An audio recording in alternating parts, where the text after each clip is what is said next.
being the hero at Wembley, and then coming out of football, and it's a well-known factor in that bubble, like you said.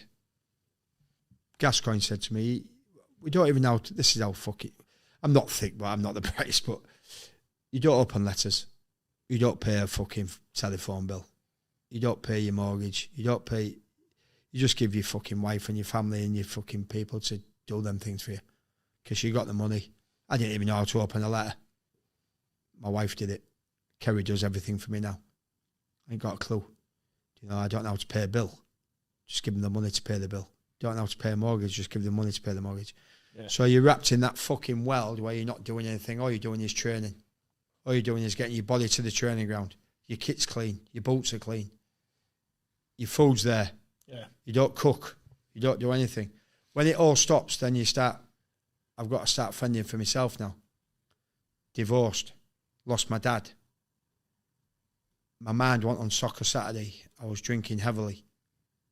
Like I said there, I've never took drugs, and I was going to a bad place.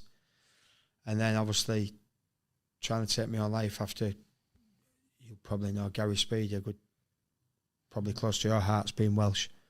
Great man, same age, took his own life. And then I went through a bad place 2 weeks after, and yeah, and it was tough. It was tough, and you don't know what's around the corner, really. I went to Rehab, Tony Adams' clinic, Sporting Chance, 26 days, saved my life, really.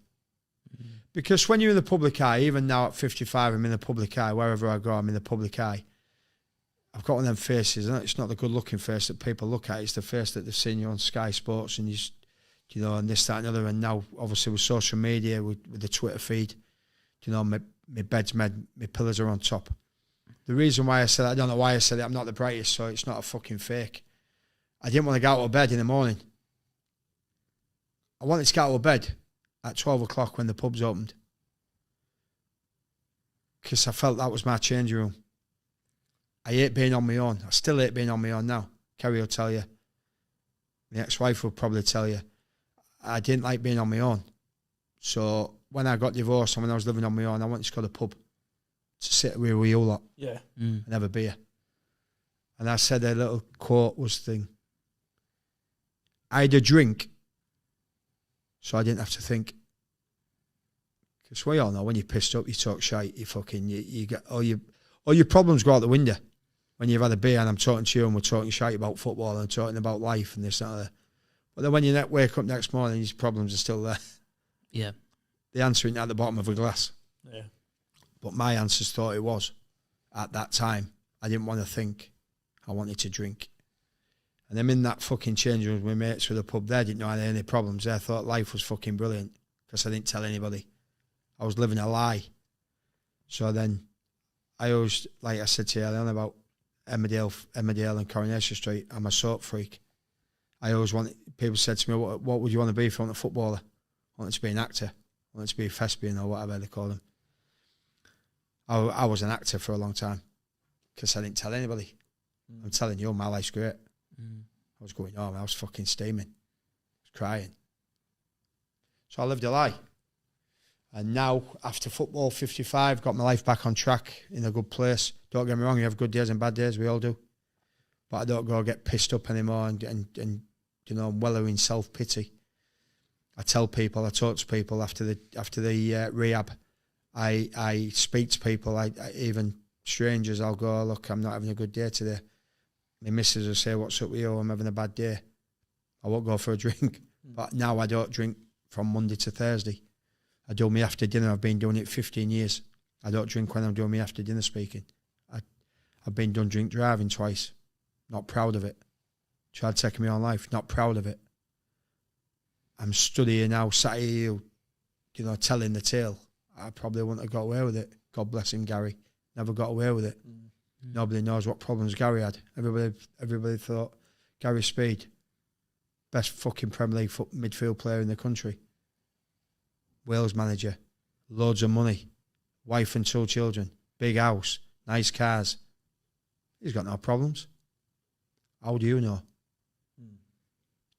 We don't know till this day what happened. And I don't want to know because I want to remember him as Gary.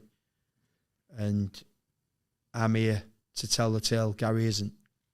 So that's how I look. I am really. Got to seek help. Just ask for help, mate.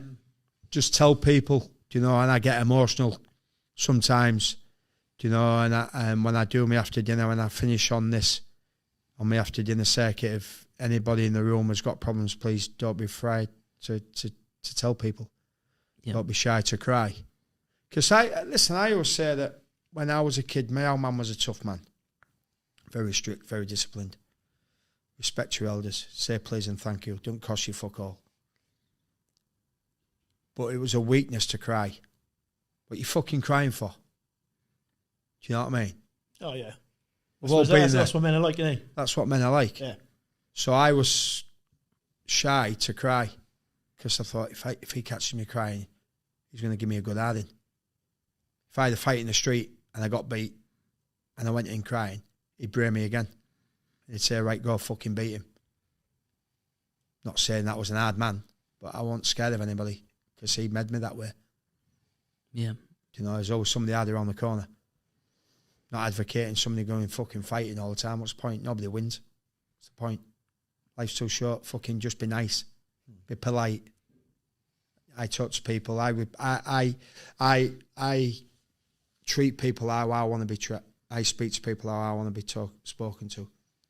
Don't cost you nothing. So now with the Twitter, your bed's med pillars, because you got to get out of bed to make your bed. Yeah. And I didn't want to go out of bed.